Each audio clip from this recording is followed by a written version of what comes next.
El siguiente trabajo es una comparación entre el sistema educativo de México y el japonés. Es un trabajo elaborado por mi compañera Yadira Martínez Jaramillo y su servidora Sara Espinosa Domínguez.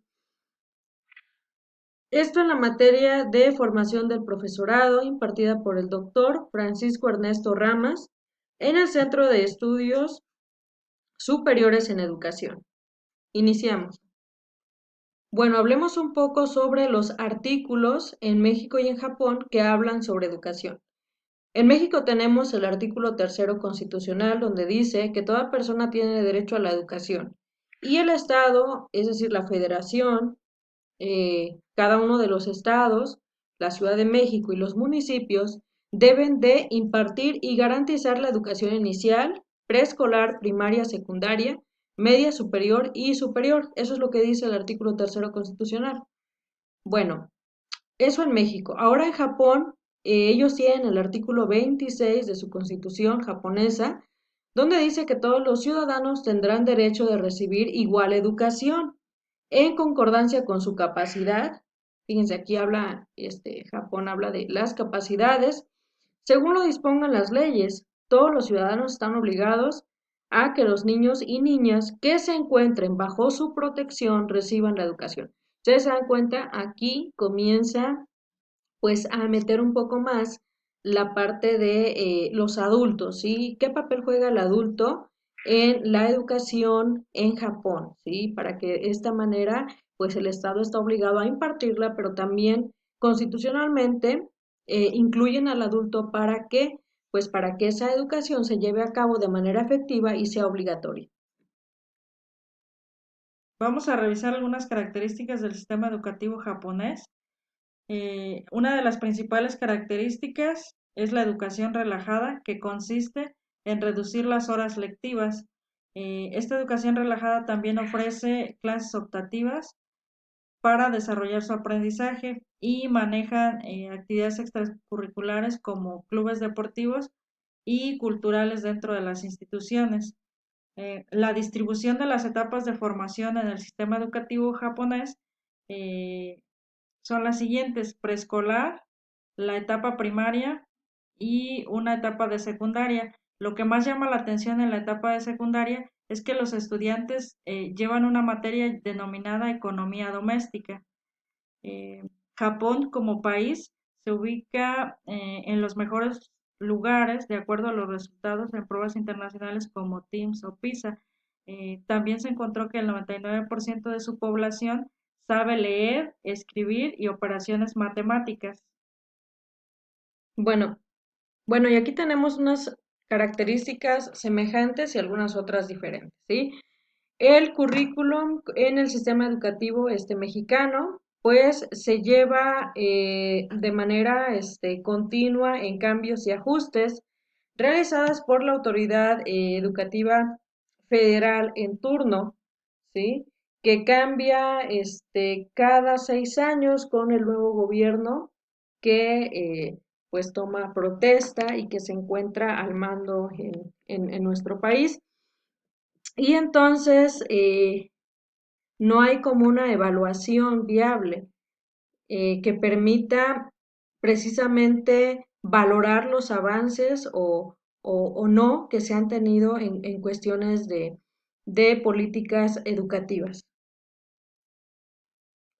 Y la estructura del sistema educativo en México van desde preescolar, primaria, secundaria y medio superior como parte de la educación obligatoria ya en nuestro país, de acuerdo al artículo. Hablemos un poco de cobertura. Bueno, según la SEP, para el ciclo escolar 2018 y 2019, un 86% de la población escolar del nivel básico, que es preescolar, primaria y secundaria, asiste a escuelas de sostenimiento público, mientras que el 11% corresponde a tipo privado. ¿Qué quiere decir esto? Bueno, que de alguna manera, comparado a los porcentajes en Japón, pues aquí en nuestro país sí existe pues un poquito más elevado el porcentaje de las escuelas privadas que también imparten pues educación. Bueno, hablemos un poco de las 10 claves de la educación en Japón.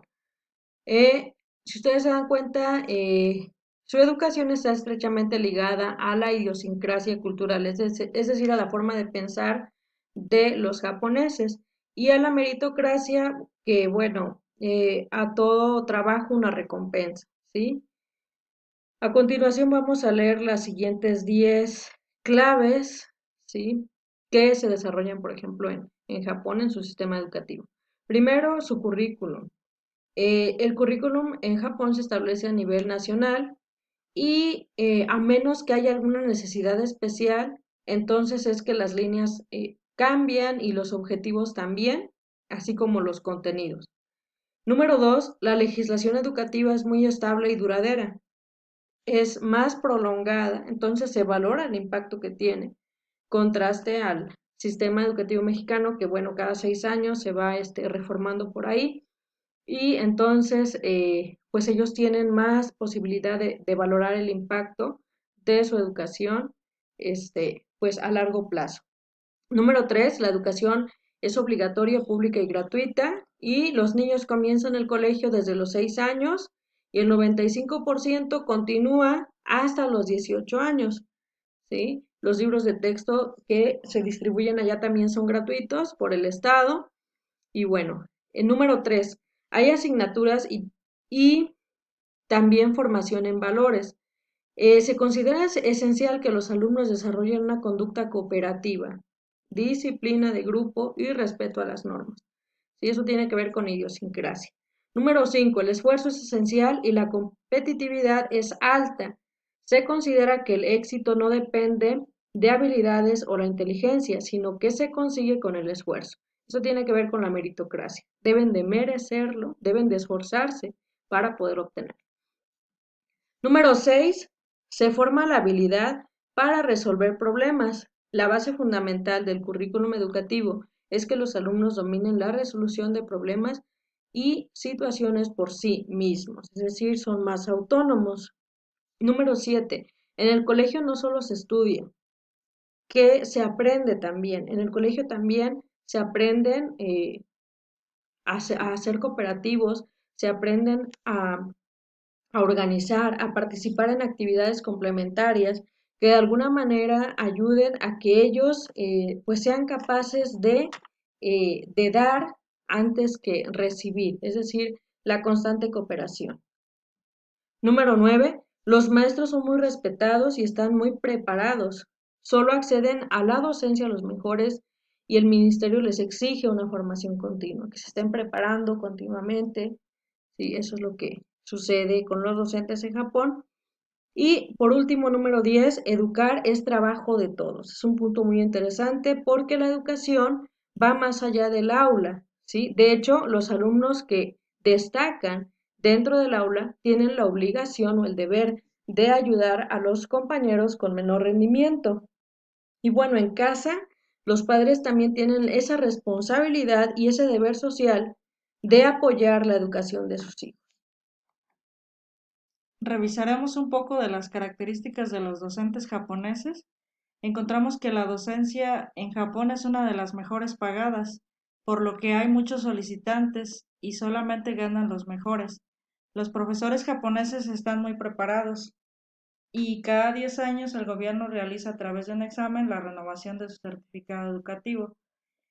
Los docentes en Japón juegan un papel fundamental, son respetados socialmente, contrario a lo que ha sucedido en nuestro país, en México, en los últimos años, donde la docencia se vino en declive y ahora esta nueva política pues pretende la revalorización del magisterio, de los docentes, a través de del fortalecimiento a la formación continua y a las escuelas normales, que son las que forman a los docentes de nuestro país.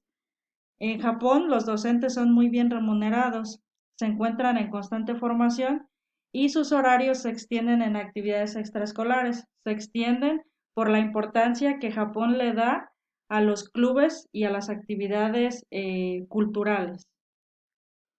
Bueno, ahora veamos un poco de las características de los docentes en México. Aproximadamente en el 2014 se crea la Ley del Servicio Profesional Docente, que regula el ingreso, la promoción, el reconocimiento y la permanencia de los docentes en el servicio público educativo. no tiene mucho esto que se implementa en nuestro país.